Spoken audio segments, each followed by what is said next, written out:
Welcome everyone to the memorial service prior to the launch. I want to thank Steve for providing the music this evening. Doing a great job. Give him a round of applause.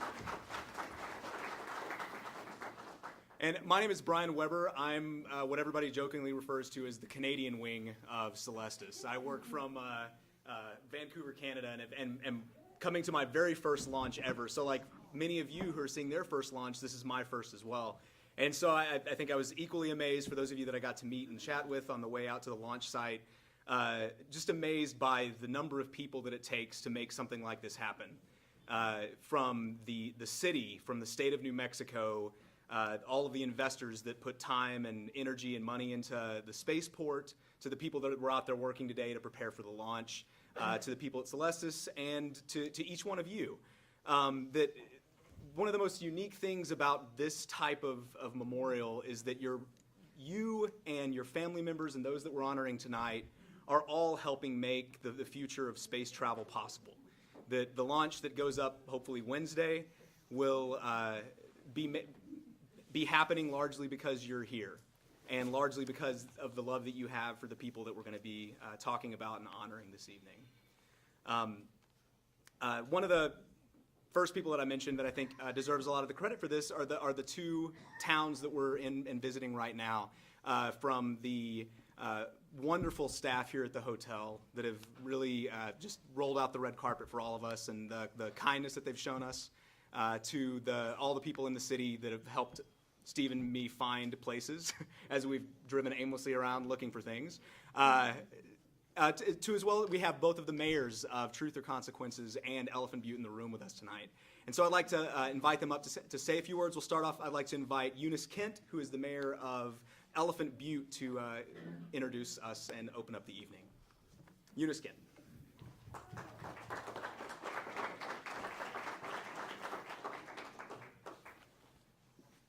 Good evening. It is my honor to be here, and I'd like to welcome you to our city. How many of you have been here before? Okay, the rest of you, this is your first time? Welcome, welcome. We love having people like you come into our community. I feel so honored to be here tonight and to thank Celestis for the memorial service. I was privy to be at last year's memorial service, and it was just awesome. It is amazing to see and to come here and pay tribute to your loved ones, their passion for space, their dreams, and you making those dreams come true by being here and taking them out and being a part of Spaceport and the launch and all that's taking place. It is just amazing. I was sitting back there looking at the pictures, and everybody with some of the captions that were on the bottom. It was just so appropriate because people are so passionate about space. We are so happy to have Spaceport as one of our neighboring cities or areas, and we look forward and welcome so many people to come to Spaceport, because not only are we able to have events like this, there are other things that are being planned with Spaceport that we would love for you to come back and experience with us. So thank you so much for being here. And if there's anything that we can do to make your stay a great stay and a good experience, we are glad to do so. So thank you very much for coming.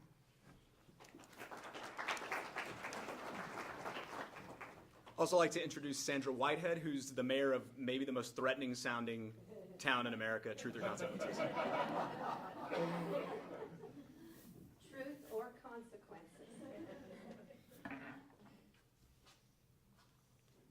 Good evening, everyone. My name is Sandra Whitehead. I would like to welcome each and every one of you here tonight, and thank you all for being here to help us celebrate this memorable space flight to be launched from Spaceport America. I would like to thank Celestis for the invitation to speak, and thank you for putting this great event together. I know this is a dream come true for all of you here today, as well as your departed loved ones. We are truly excited to be the home of Spaceport America, and we know there are great things yet to come, and we thank you and your families for choosing to be part of this dream. Godspeed to all. Thank you.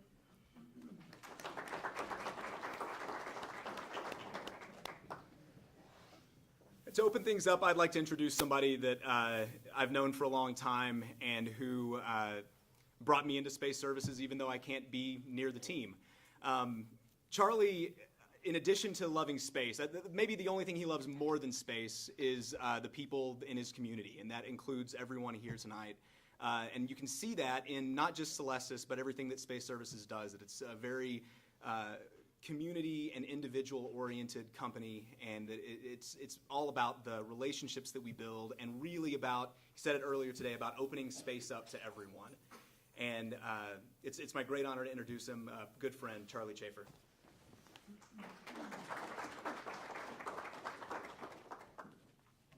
Thank you, Brian. Good evening, everybody.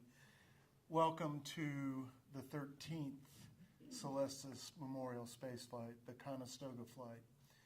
These missions are very meaningful to a lot of people, but at the end of the day, they're most meaningful to you.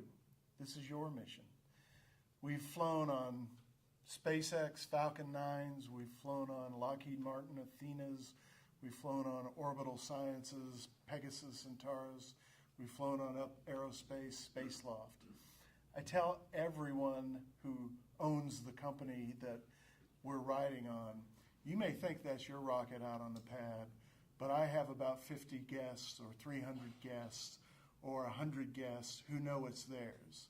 This is your mission, this is your rocket, this is your memorial service, and it's really without you, we wouldn't be doing this, obviously, but I think the space community would be devoid of much great meaning. One of the driving forces of my life has been to, as Brian has said, to open the space frontier for all of us. As a young man growing up in the Apollo era, we couldn't believe that anything was more important on the planet than humanity's drive to move to outer space. Like most of my colleagues in the 70s, I kind of forgot about that.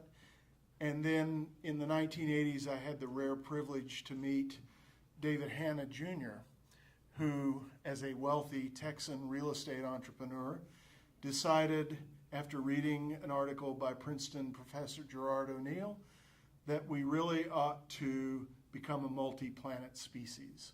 We ought to move off the planet, not for reasons as in the past that we needed to conquer other people or that we needed to acquire for ourselves, but because, as Dr. O'Neill says, the future is very simple. One can organize scarcity or create wealth. And I've always felt like that was kind of the easiest way to think about what I was doing. Not creating wealth for myself, but creating a wealth of opportunities as our planet incredibly shrinks and as we face crises, many of which are driven by resource shortages. All we have to do is look 100 miles up. Unlimited sunshine, all of the resources that we find on this planet, perhaps in different allocations, but they're all there. And who are we? The other thing is that there's no one out there that we have to colonize to go out and acquire those resources and create wealth for all of us. The other thing that drove me as a student at Georgetown University when I was there in the 1970s was the notion that, as I learned, new worlds are almost always opened for the most downtrodden people. The wealthy classes finance and send out the great exploration ships, but it's almost always as it turns out, the people that have less that are the first ones to benefit from frontiers. So that's the story of what's driven me for almost 40 years now to try to create space activities for all of us. I believe in it. I believe what we're doing is correct. I believe it's what I should be doing. And I believe that events like this, where I speak to 50, or events where I speak before the United Nations to thousands, it's the same message. We need to embrace our space future. And you folks, I think, either know that, believe that, or we're very close to someone who absolutely knew it and believe it. And that's what tonight is about. I want to say a word about the name of this mission, the Conestoga Flight. Yeah, it's a covered wagon. And what's he doing talking about covered wagons? One of the benefits of being the CEO is I get to name all of the missions, unless I can't think of a name, and then I ask my staff to help me out. But this one was pretty easy for me because in 1982, our company, Space Services, Inc. of America, launched the first private rocket into outer space. Our president then was a gentleman named Donald K. Deke Slayton. Deke was one of the Right Stuff Mercury astronauts, and we went to an island off the coast of Texas that one of our very wealthy investors owned, and we put a rocket into space. And everybody at the time, this was before the space shuttle was flying, it was really before anything, and everybody at the time was, what's that all about? Commercial space flight? Doesn't NASA do all of that? And I was naive enough, I was a 27-year-old kid whose job was to open the legal and regulatory path to do that in DC. And I was naive enough when we succeeded at the press conference, the New York Times reporter said to me, you had to get 11 separate federal agency approvals to do this launch. Doesn't that prove that the government is against you? And I looked up and I said, well, yeah, you could say that, but we went 11 for 11. And that's a little bit why I named this flight Conestoga. The gentleman that you all met out there on the launch pad today, Jerry Larson, had that exact same approach. His idea, albeit 20, 25 years after we started everything, and I got to tell you, we thought after we'd done that launch, it was a breeze since then, but we discovered it wasn't easy. It wasn't, everyone didn't agree that there should be commercial space operations. But today there are. Today, in fact, commercial space, be it Elon Musk and Falcon, or Jeff Bezos and Blue Origin, or Paul Allen and Stratolauncher, everybody's doing commercial space flight. The one that I believe in most in today's world is Jerry Larson. And the reason that I believe in that is I've seen him do it by himself. He's truly a pioneer. He's flown, as I said out there today, he's done 9 of the Space Loft missions. He's done several other missions. He's at least a dozen flights ahead of Sir Richard Branson out here. And I think that needs to be remembered. So we named this mission Conestoga after our first flight. Our mission was called the Conestoga 1. And it was named that by David Hanna. And David had the same vision that we all had, which was it's time to open up the space frontier. And, well, I'm from Texas, let's just do it ourselves. We had hired a public relations gentleman who had worked at NASA, wonderful man named Walter Panino, who escorted John Glenn around the world after his first orbital flight. And Walt didn't like the name Conestoga because he'd done what any good PR person should do. He's done some research. And he sent Mr. Hanna a letter, which I have today. Actually, it's in the rare papers collection of our earlier company at Rice University. And the letter, I won't read it, I'll paraphrase it, said, Mr. Hanna, I've been thinking about your choice of Conestoga, and at first I really didn't like it. And here's a quote from The Way West, a very popular book that described the Conestoga wagons as they didn't work very well. They always broke down. People never really got much past Pennsylvania in them anyway. But then the last sentence, he said, I read that the last sentence, and I think this is appropriate. And the last sentence went something to the effect, but the Conestoga embodied the spirit of the pioneers as they moved out west. They took what they had, they built it, they got as far as they could, and they moved on. Well, that's what I think Jerry does, and that's why I think it's appropriate for your loved ones to be on the Conestoga flight. And that's why that's the story behind Conestoga. At this point, it's the best part of the memorial service. We asked ahead of time, and we'll ask after we're finished if anyone feels like they want to speak. Because tonight, as I said, is about the folks whose names and mission phrases and photos you see here. All of them near and dear to someone who is here tonight. The other thing, before I start, is, isn't this amazing? Here we have 60 people in a room from as far away as Japan, but who drove from Philadelphia, from California, who come from all over the country. It's generally true that no family represented here knew anybody before they got here from another family.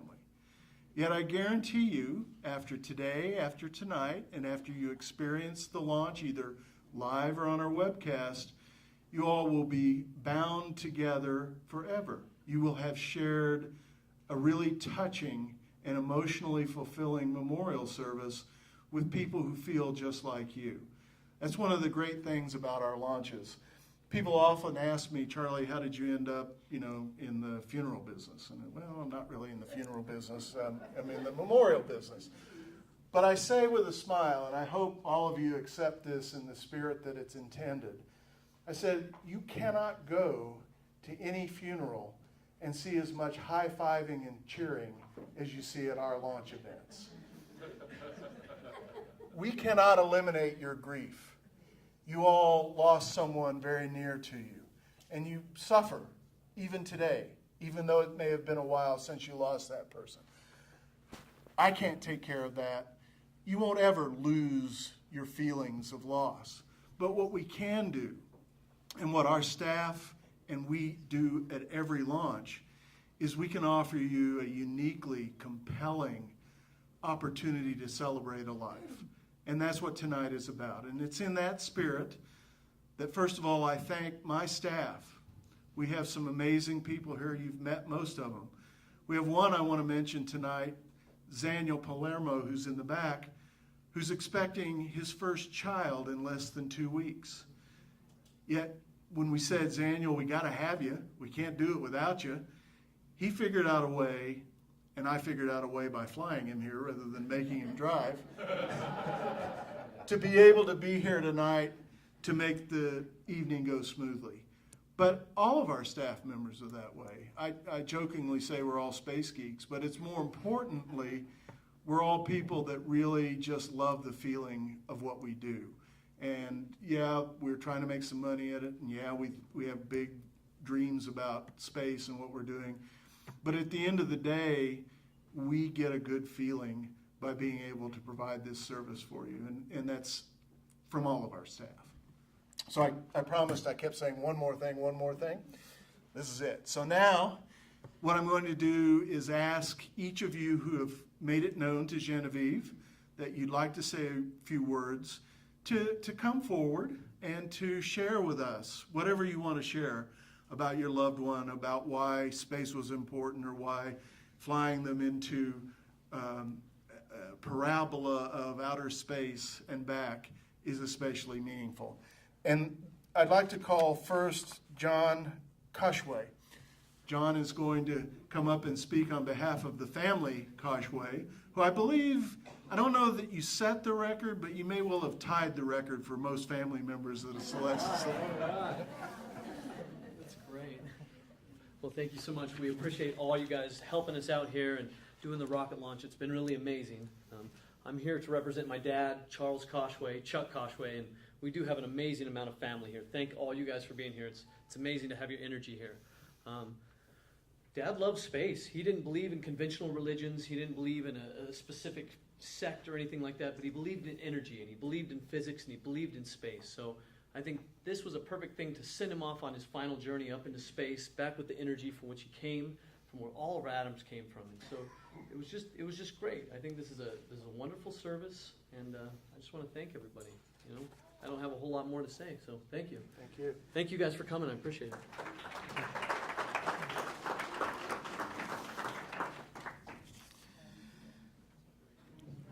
Next, we have two very special speakers. the only people speaking tonight who don't have a loved one on this launch. Brad Lee and Lisa Kane were scheduled to speak to us at the New Frontier flight when they did have a loved one on the launch. Like you, they suffered a little bit with it's going to go, it's not going to go, it's going to go, it's not going to go, it's going to go, it's not going to go. Finally went. They weren't able to make the third try. That was a launch that we flew on the Falcon 9, the first commercial mission to the space station from Florida. And I was just absolutely delighted when they said, Charlie, we didn't make our launch, but we want to come to this launch. And I was more delighted when they wanted to share their stories with us. So if I can, I'll ask you both to come up. I know you both want to speak, and please join us.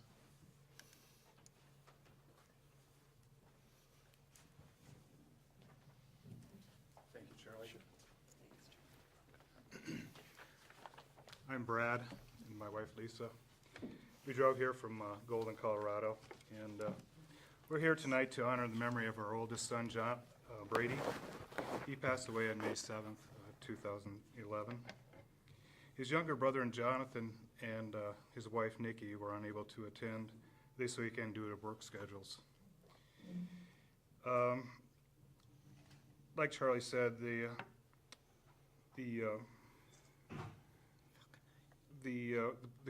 remains of Brady were actually on the launch of the New Frontier that occurred on May 22nd, 2012, aboard the Falcon 9.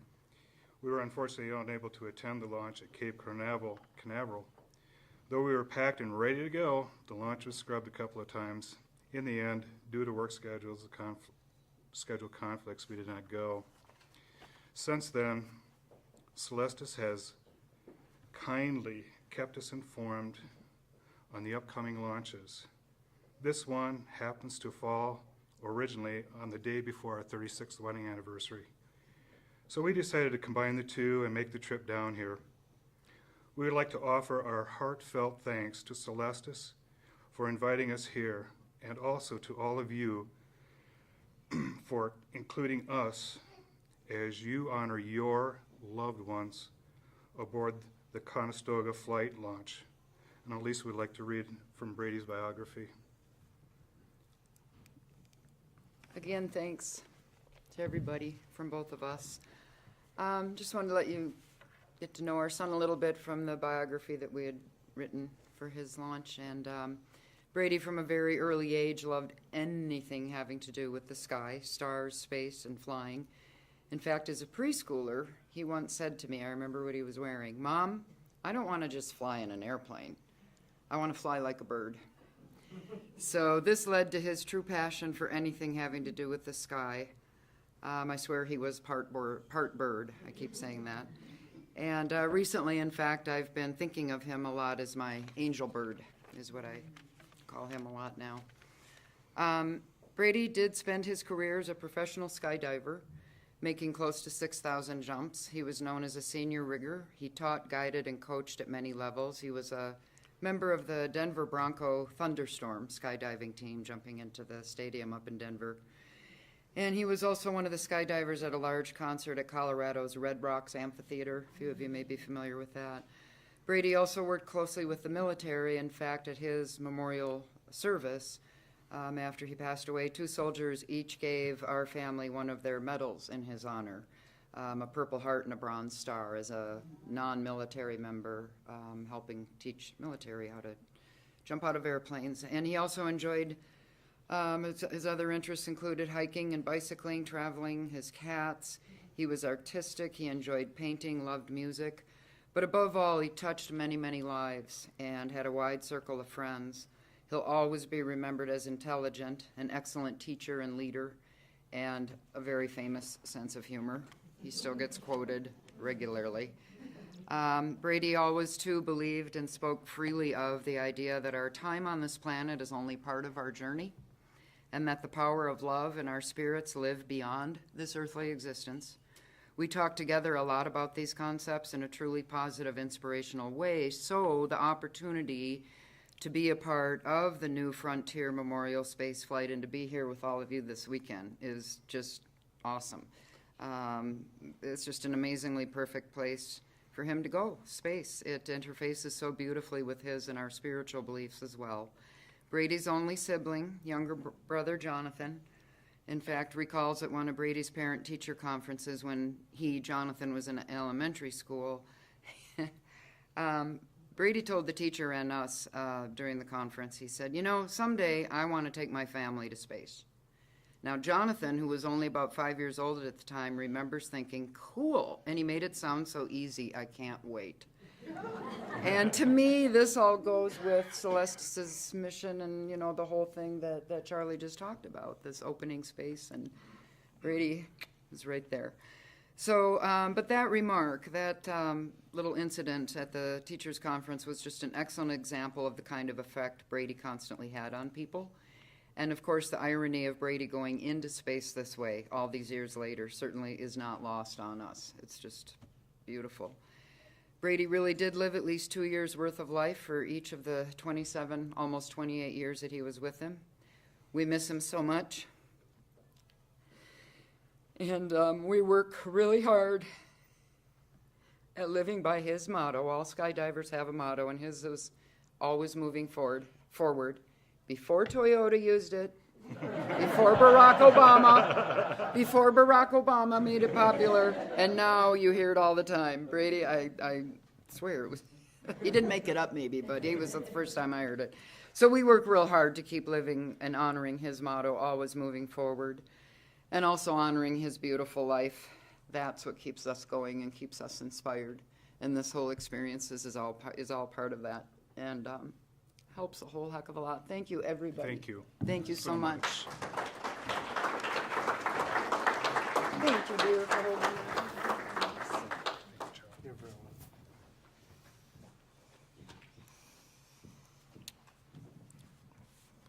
welcome. May I invite Tamara Guadagno to speak for us. Tamara, thank you so much for.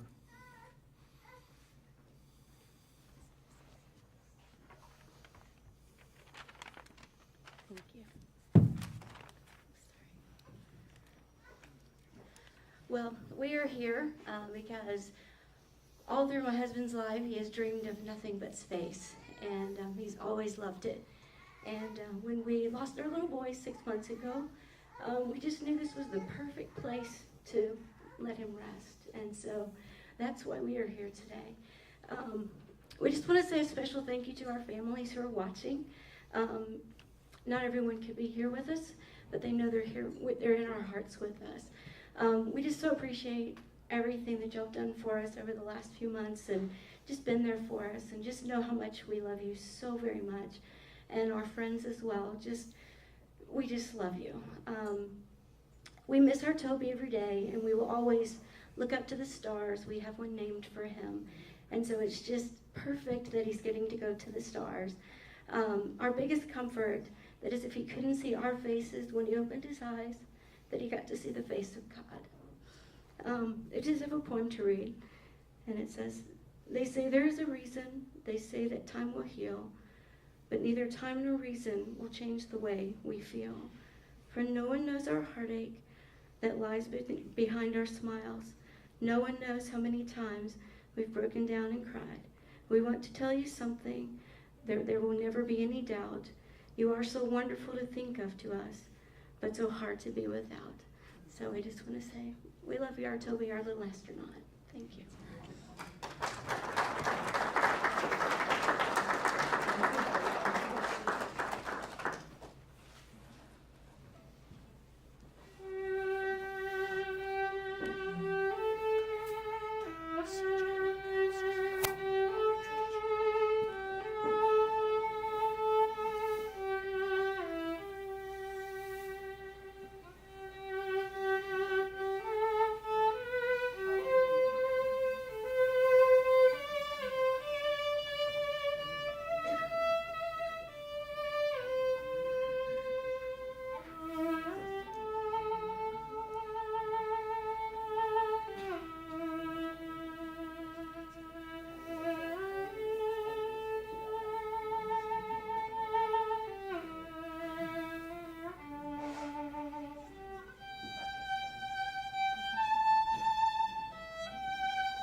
Our next speaker could not be here with us this evening, but she wrote something that we're going to ask Brian to read to share with you all about her son, CJ. Many of you may have read the story of CJ Toomey. If you haven't, I suggest you go to the website, Scattering CJ. On every mission, Celestis takes a portion of our proceeds and we donate them to charities that we think our participants and their families would believe in, or that we believe in, or hopefully both. We've sent a young man to space camp. We've funded the X Prize Foundation. We funded urban debate leagues. We funded wildlife rescue organizations. But my personal favorite is that occasionally we will find someone out there who's just so deserving of a memorial spaceflight without the means to get there. And so we created internally the Celestis Foundation, and we offer those folks a complimentary flight. And we're really offering it on behalf of you, because it's because you all selected our service that we have a few incremental dollars that we're able to pay the launch services provider with, and every once in a while provide someone with a flight. We made that decision for CJ Toomey, and I'm going to invite Brian to come up here and read the note that his mom sent us.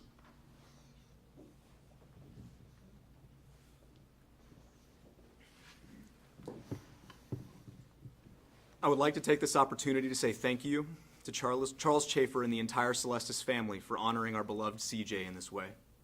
I'm truly sorry that we can't be there in person to watch our son literally reach new heights, as it's incredibly hard to convey on paper how much this means to us. Losing my son to suicide was the single worst moment of my existence. I would simply give up my own life just to bring CJ back, but realize nothing can change the past.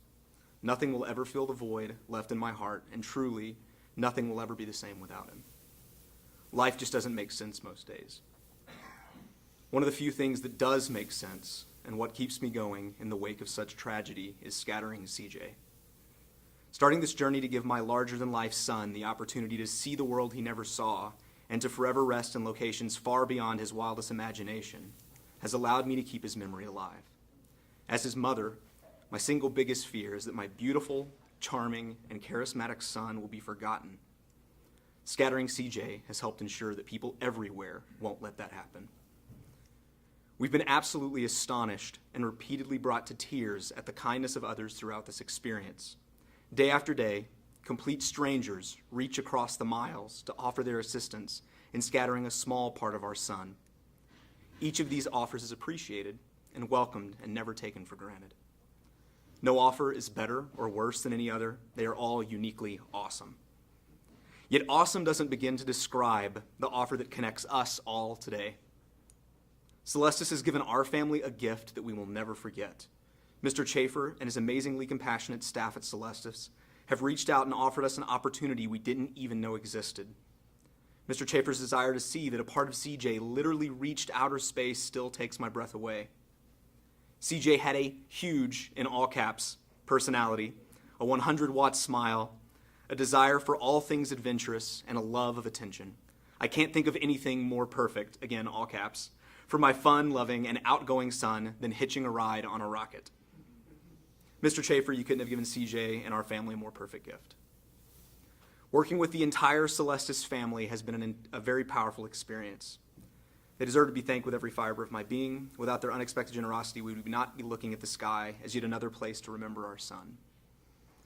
Although I would do anything to have my son here with me and not there on that launch pad, I am humbled that CJ was chosen. I started scattering CJ without any real expectations and am pleasantly shocked to see how far it has come. Please know that if I were there with you all this weekend, you would see me both smiling and crying. Smiling because my son is about to take part in an actual out-of-this-world experience, but crying because I don't get to see that amazing smile anymore. Thank you again from the bottom of my very broken mom heart for choosing my son for this amazing honor. You have simply made my day.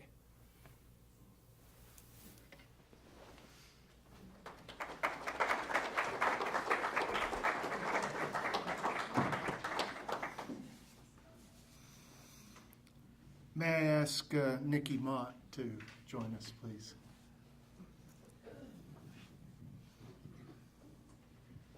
What amazing stories we've heard and what amazing stories we all have. We are here, 12 of us, to honor our mother, who was born Edith Nichols in 1922 in a little town in New Mexico called Santa Rita. Santa Rita is close to Silver City, where her family had come by. I'm going to throw out some key words here that will explain why our mother is on this particular flight. Her family had come to Silver City, New Mexico by Conestoga wagon in the 1870s.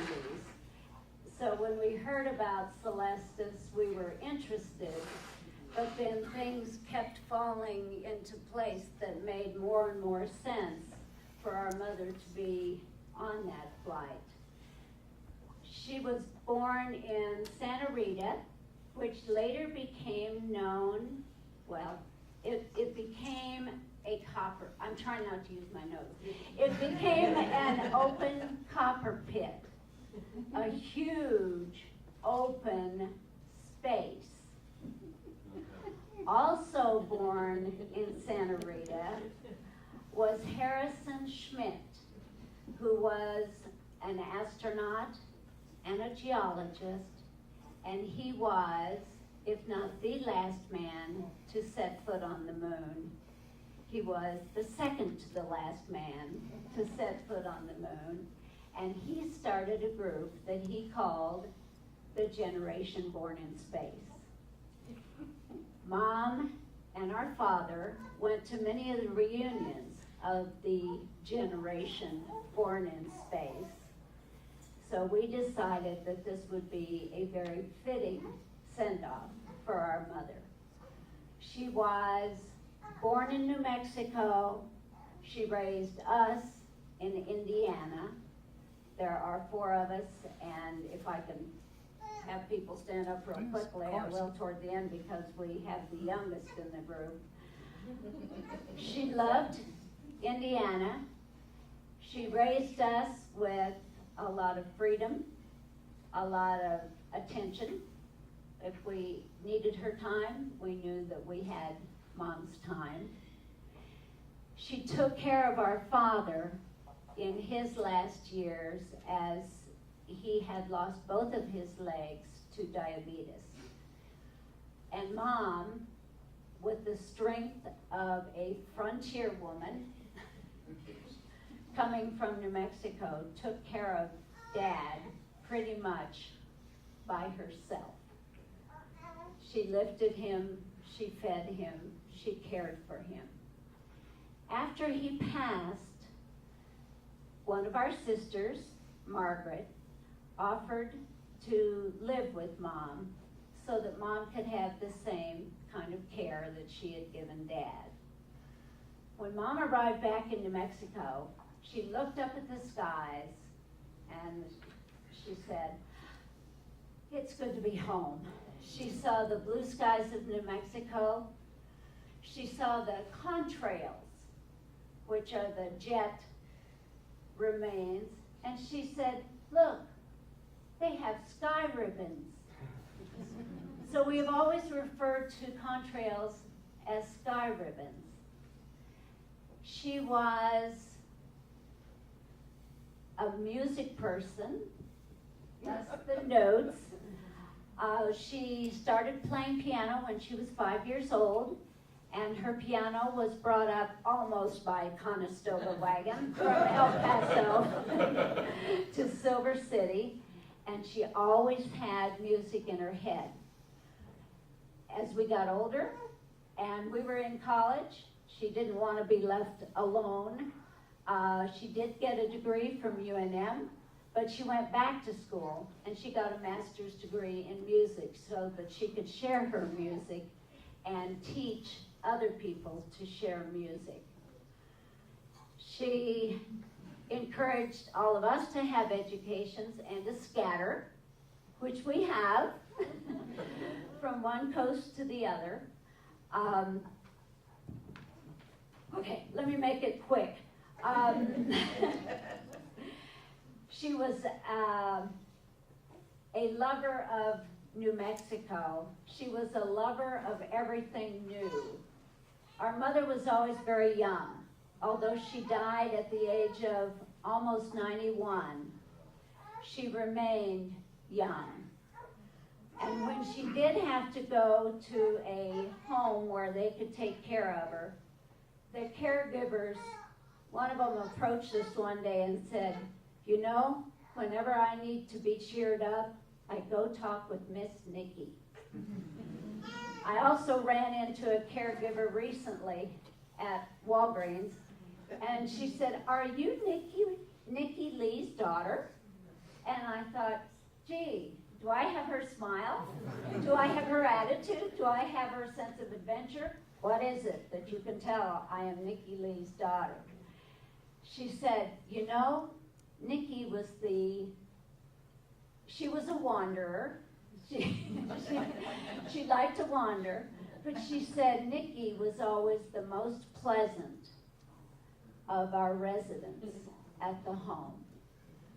So we send Nikki, who was originally Edith, but too playful to be Edith, so she had to become Nikki. Our son, Cameron, has a 2.5-month-old great-grandson and a sweatshirt that says Grand Nick. That was, she became Grand Nick. We also have her youngest daughter, Rue, from California. Our youngest family member, Tina, from Arizona. Tina to stand up, yeah. Had to make sure she came out. We have little Aiden Mott. Margaret, who took care of Mom as well as Mom took care of Dad, and we thank you, Margaret. We have my husband, Jim, who was kind enough to move me back to New Mexico, the land of enchantment. Our brother, John, and his wife, Dawn, who, as a hospice nurse, helped Mom in her final passing, and she was still smiling and still looking up at the sky as she passed. Thank you. Thank you all for what you're doing.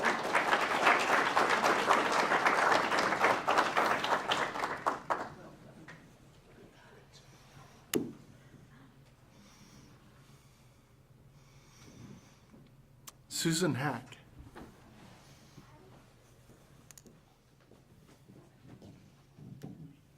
Hi. I am here to talk about my partner of 29 years, Walter Hobing, who he and I were complete opposites in so many ways. And people always, I think there are people who thought they'll never last, but we did.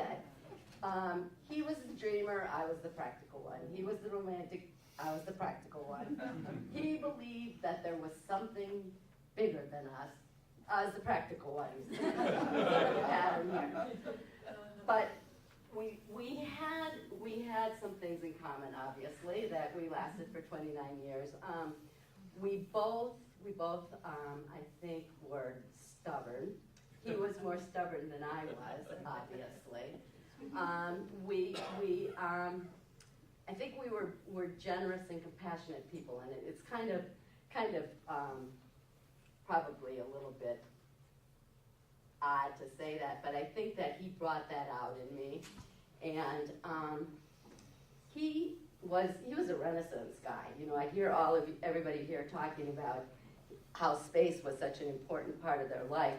For Walter, there were so many important things that it was hard to even pin it down to one thing. But he did love the stars, and when we would go camping, he would point out the constellations to me, and I would sit there and sort of roll my eyes and say, yeah, okay, I see twins up there. I just, and it amazed me that he saw all of that because I didn't. And after he died, I was at a lake house with a friend of mine, and she had an iPad, and there's actually an app where you can hold it up to the sky, and it will show you the constellations. And I thought, oh God, he would have loved that. But he did, he was a dreamer, and he dreamt of space flight. And there were two things that I remember. One of them was when John Glenn went up as an older man, Walter actually got mad and said, he's already been up. They should let somebody go who hasn't. And then, even worse, when Richard Branson announced that he was selling commercial space on his, and it was only $250,000 for a seat, Walter had the nerve to ask me if I had that much in my 401k. I told him no, I was the practical one. But it was sort of kismet that I found out about Celestis. His two favorite channels on TV were the History Channel and the Discovery Channel. And I had the Discovery Channel on, and I was doing something, and it was really background noise. And I realized that the show that was on was called Man's Quest to Return to the Stars. And Celestis was mentioned in that documentary. And I just sat there and I said, this is perfect. Because he always wanted to go. And maybe it is better a little late than never. I want to tell one story, and I had a whole bunch of stories, but I'll tell them to people who want to hear them later. But there was one story that Walter really did believe that there was something beyond what happens here. And we are not religious people, but it was the something bigger. And I said, yeah, okay. When you come back, when you die, you come back and you give me a sign that you're okay and that I'm doing okay. And this is the honest to God truth. I live in Chicago, in a city that is cold in the fall. Walter and I had a garden, and we planted the garden to have flowers, to have color from March until October. And so in March we have the daffodils and the crocus, then the tulips, then the iris, which are my favorite flowers, then the peonies and the roses and the mums and everything has a season. We've gotten cold in Chicago, and I was out cleaning out my garden, and I looked down and I literally said, what the hell? I have an iris blooming, my favorite flower. And anybody who doesn't believe me, I've got the pictures to prove it. So my friend, Walter's friend Dana said, it's a wink, and I think it is. So I think Walter's happy.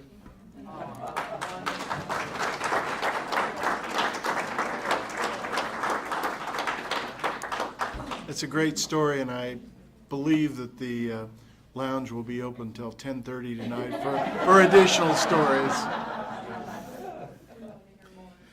May I ask Michelle Bonner to join us, please? Well, she said she was going to be tough to follow. Thank you. I'm here with my two sons, Kelly and Brendan, who are too chicken to come up with me. And, I just want to thank everybody with Celestis. You guys have just been fantastic and just so friendly and comforting, and I got to get through this without crying. So, Michael was quite a character. We were married for 32 years, and he is the one who found Celestis. And when he found out he was ill, he said, that's where I'm going. He goes, you better get me on there, that's what I'm doing. He was actually upset because he couldn't be with Scotty. And I'm like, no, we're good on that. You can stay a little longer, you know. And so he's the one who found it, but we're the ones who promised we'd get him here. And you guys have been fantastic. And I wanted to give a shout out to, there's a lot of friends and family who are anticipating this and watching this that couldn't be here with us, that are all over the United States and Canada. And Mike, the reason why we chose this is Mike was an adventurer, and he loved space ever since he was a little boy. He would lay on his rooftop and just stare at the stars and the planets, and he would want everybody else to be a part of it. He would get so excited, and like you had said, you know, he'd be showing me stuff, and it's like, oh, that's cool, honey. That's really good. I like that. And he would work for hours on his telescope, just hunting like an obscure star. And then he'd come running, and he'd be like so excited, and he'd show us. And I'd look in the thing, and it's like, yeah, that's great. Okay, come get me when you find the next one. I just would feel so bad that I just couldn't sit there while he was hunting for them. But he could stay up all night long just searching for them. And he's already been shot into a fireworks display. This will be one of the top ones. This will be the top adventure. But I think his ashes will have been on more adventures than some people have had in a lifetime. He's been spread all over the United States, and we're planning on spreading them all over the place, all over the world, if we can get them. And he taught us a lot about space. The only thing he forgot to do was teach any of us how to use his telescope. So, we have this giant telescope. We have an observatory on our property. None of us know how to use it because you couldn't touch his stuff, you know? And he was a skydiver, and he enjoyed skydiving and scuba diving and base jumping and jumping out of jumping out of hot air balloons. And the other thing your son might have said is there are no perfectly good airplanes. That's why they jump. That's why they always have their parachute handy, because there are none. But I so far have hardly even followed any of my notes that I had planned. But as my family knows, I kind of throw things together at the last minute. I was writing things on the bus on the tour today. But I just really think this is an awesome thing you guys are doing, and he is just, he's just in heaven with loving this excitement. That's him right there. That's my Mike. And I'm so glad we could do that for him. So thank you very much. Thank you.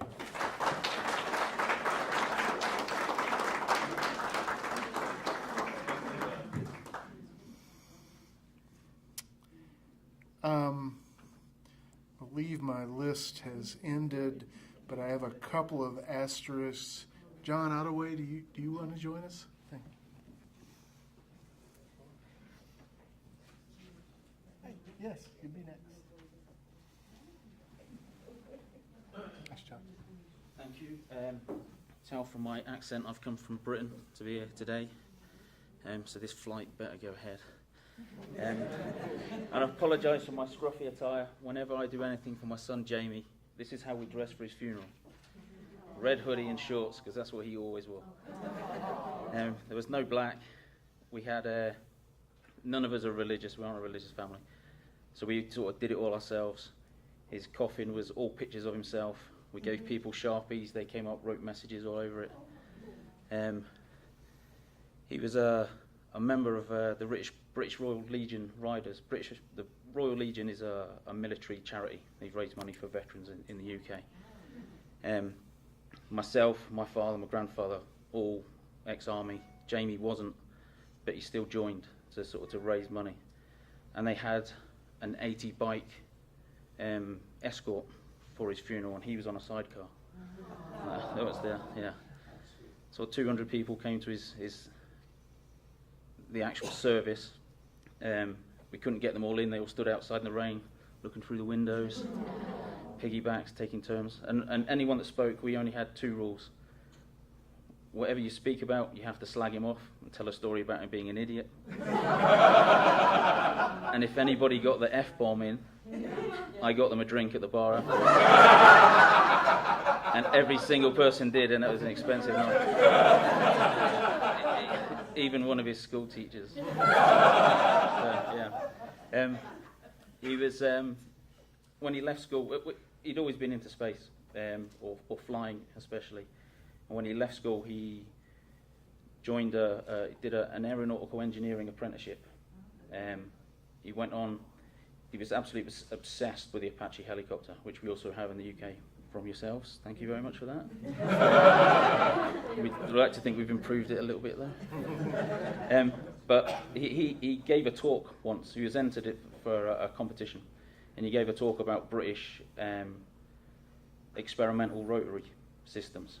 And he won the regional thing and was put forward. He went to London to the Royal Institute for Aeronautics, and actually won the whole UK-wide award for his presentation. So, and Celestis have been kind enough, you actually put him on, there's an aerospace professionals section, and he's 2 spaces above Gene Roddenberry, creator of Star Trek. Yeah, that's Jamie there, with his pose. I actually carry a photo around. You might see me holding it up and taking photos. We then hashtag that, and it's Jamie is wondering, and then whatever we're doing that particular day. We've taken him, again, we put him, he's on his birthday, he was in a firework display. You got a lot more sparkle, don't you? It's very good. And we carry him around a lot. I've taken him to science festivals, and he's had photographs with scientists. Some are actually Knights of the Realm, and they posed. We took him to Comic-Con in London earlier in the year. Put a deer stalker on him, put him in Sherlock Holmes' house. And at Comic-Con, where he stays, we have a geek room. Well, what's his bedroom? It's the geek room now. And it's all film posters and comic book posters, and we have a zombie corner, because he loves zombies, so he sits in the zombie corner. And George Romero, who did Dawn of the Dead, Day of the Dead, all these, was at Comic-Con. So I took him, I had Jamie in my backpack. And there was a sign behind George saying, couldn't pose for photos, because the queue was so big for his autograph. And when I got there, I explained I had Jamie. And I said, I'll be perfectly happy, I understand you're busy, I'll walk away, it's not a problem, I don't want to guilt you into it. But he posed for a photo with Jamie. So that's Pride of Place, that's up in the Geek Wall with Jamie. So yeah, this is just in keeping. We're going to hopefully have none of him left, we're going to blow him up, to send him all over the place.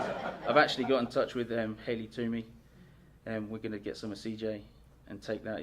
I live near Stonehenge, it's like a 5,000-year-old monolith, so he's going to get scattered around Stonehenge. I sent her pictures of the rocket today, saying that's our boy's new ride. So yeah, it's nice to meet you all. I'm sure we'll exchange some good stories later. And thank you, Celestis. Thank you very much. Appreciate it.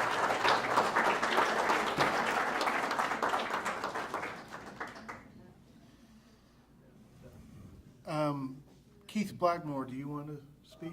No. Okay, thank you. Oh, please. Karen, would you like to?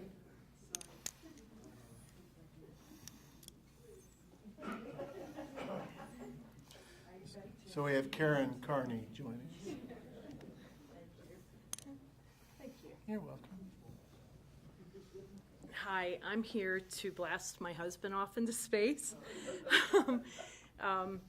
I didn't get to speak at his memorial service. It was the same thing. We were more spiritual than religious, so I let everybody get up and tell stories. And my husband was a character, so all the stories were pretty funny. Well, I was surprised as many people got up as they did, and we ran out of time, so I was the only one who didn't get to speak. So this is my do-over. My husband and I, we traveled the world together. We had adventures, that's what we call them. You know, it was like, oh, let's go climb Machu Picchu. Okay. You know, a month later, we'd be in Peru. So I decided to take his ashes. Well, I have to backstep a little. My brother-in-law married a Hindu woman, and the Brahmin came up to us after their wedding and said that our souls were connected. And I said, well, what does that mean? And they said we would go through 7 life cycles. And each life cycle, we would find each other, and after the 7th life cycle, we would reach nirvana.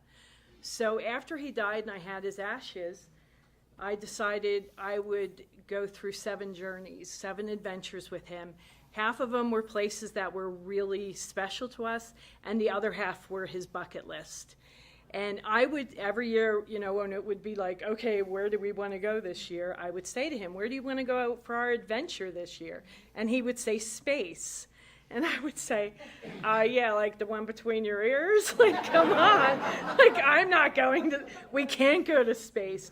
He loved Stephen Hawking. He loved anything science, physics. And so when I heard about Celestis, I said, wow, this is an omen. Like, I can do this as part of his bucket list. So I have one more place to go, which is India. He will be scattered in the Ganges River. And then the 7 journeys will be done, and then I can put him to rest somewhere. I just don't know where yet. So thank you. Thank you. I'm done.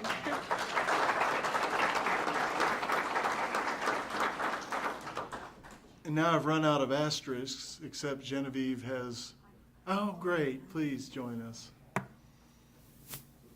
Thank you so much. Hi. My name's Bibi. I'm here for my husband, Steve. And with all the stories, I just wanted to share a story about Steve with you. He was a retired colonel from the Air Force, and he was the absolute analytical nerd. I mean, oh my gosh, it was unbelievable. And Steve and I met in Civil Air Patrol in high school, and I still don't know how an airplane stays up, so that's what I learned out of Civil Air Patrol. But he went on and was in ROTC in the Air Force, and then he wanted to be an astronaut very much, him and my brother, and he went into the training, and he got to, I think he started graying out at 4Gs, which I still don't know what that means. And then he blacked out at 5G, so he couldn't be an astronaut. So he was a pilot, and he was an engineer, and he worked on the National Missile Defense Team for many years. And, you know, a lot of times we would be talking, having a glass of wine. I remember distinctly there was a political situation about 10 years ago in the world, and I asked him about it, and he became a colonel and said, I can't talk about it. And so I would always say to him, hun, write down a secret and put it someplace, so when you die, I'll find it. I'm going to look for it, you know, and I'll sell it back to the government. He wouldn't do it. I still haven't found one. But one time, and he was just the most analytical man. It was, if he was here speaking, he would say something like, you know, good evening. It's Sunday, October 19th, that, you know, we're at this longitude and this latitude. I mean, it was unbelievable. So, and he worked for Lockheed Martin after he got out of the service for quite a while, and they used to have these hail and farewells every quarter. So people who were coming and people who were leaving, they said hello and goodbye to. And they were all retired military. And they're all working on the missile defense team, and all of the spouses, we had no clue. So we were in a bar, and there was about 5 of us, and my husband's boss and 5 other engineers, and they're working on the missile defense team. And we started talking, my boss's wife and and we started talking about E.T. I don't even know how it came up, but we started talking about E.T. And so I said to her husband's name was Steve also, I said, does Steve believe in E.T., you know, that there's E.T.? She goes, oh yeah. I said, oh, let's ask him. So, you know, everybody's having a drink and all of the nerds and their spouses around the table. And I said to my husband's boss, Steve, he said, yeah. I said, do you believe that there's extraterrestrials? And he just, like, they all became colonels. It was amazing. It was amazing. They all stood up straight, sat up straight, and he looked at me and said, absolutely. And it was like, absolutely, why are you stupid? Almost. He didn't say that, but that's what he was thinking, you know. And so I know I know in my heart there's something way more out there than we think there is, and I just wanted to say thanks.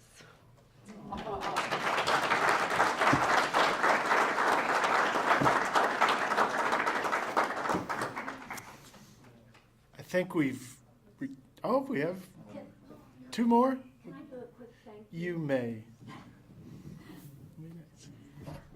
Yes, I just wanted to say publicly and on the air, thank you to Christiana, who was so wonderful and so encouraging, and the rest of the room is saying thank you, Christiana.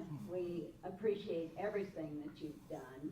You kept us going, and you kept us knowing that this really could occur, even though there were a lot of doubters when we would mention it to friends. Oh, I'm sending Mom up into space. Yeah, right. Cute. I also want to thank Genevieve for everything that she has done, and Christiana's cousin, Ligia. Ligia. Yes, Ligia. Thank you very much.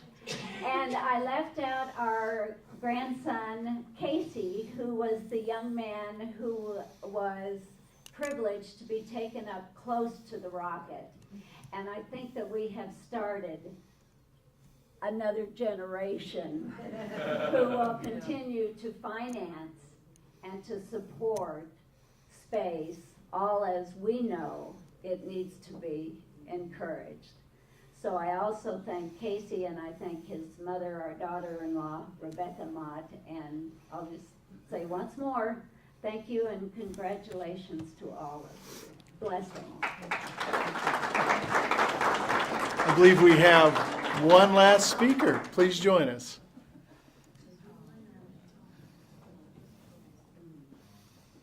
Welcome. Hi, I'm here to speak for my grandfather. His name was Charles Koshway, and the reason we're sending him up to space is because he loves space and airplanes. He just loved the sky, and it just interested him.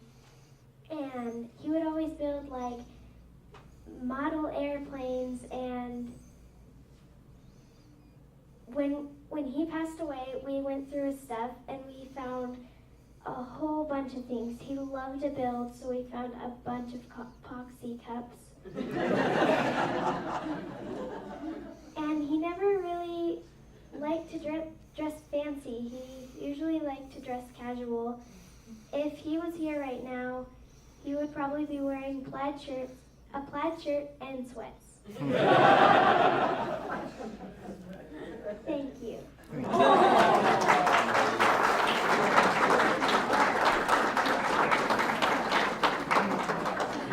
Thank you. We're nearing the end of our service. We're going to ask Steve to play another melody, and then I'll have some final words for us. And thank you.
we used to always bring in a string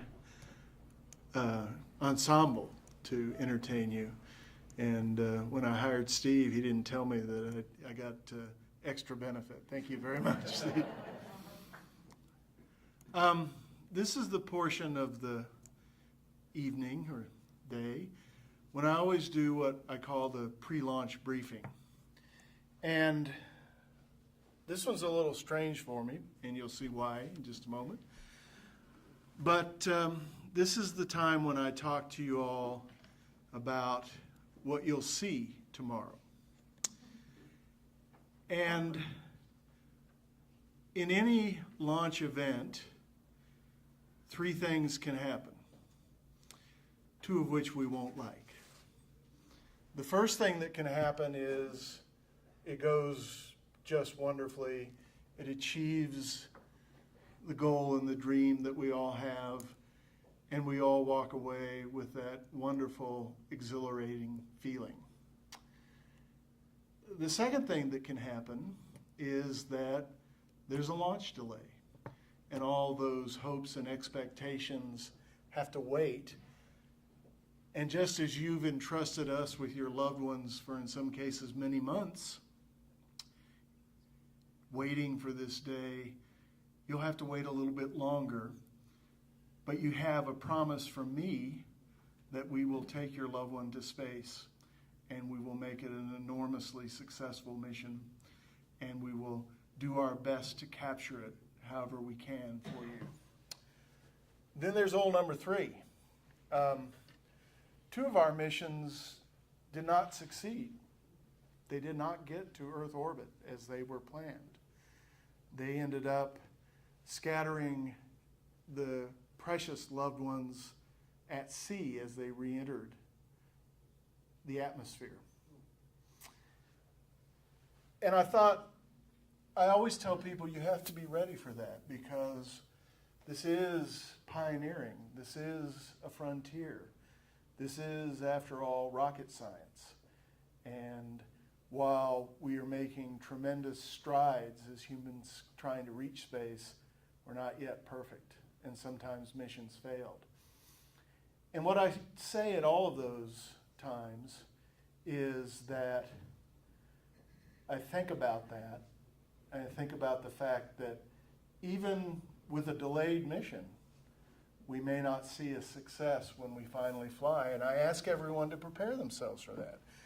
And Christiana and Genevieve and all of us hopefully have done that for you, and tonight's not the first time that that possibility has been explained to you. But I think about me, and I think, as I've told more reporters than I can remember who always think they've got the killer question at the end of the interview and say, well, are you going to do this? And my answer is fairly routine at this point. I say, absolutely. I tell my staff when I pass away, we're going to exercise founder's prerogative and just fly me until you run out of me.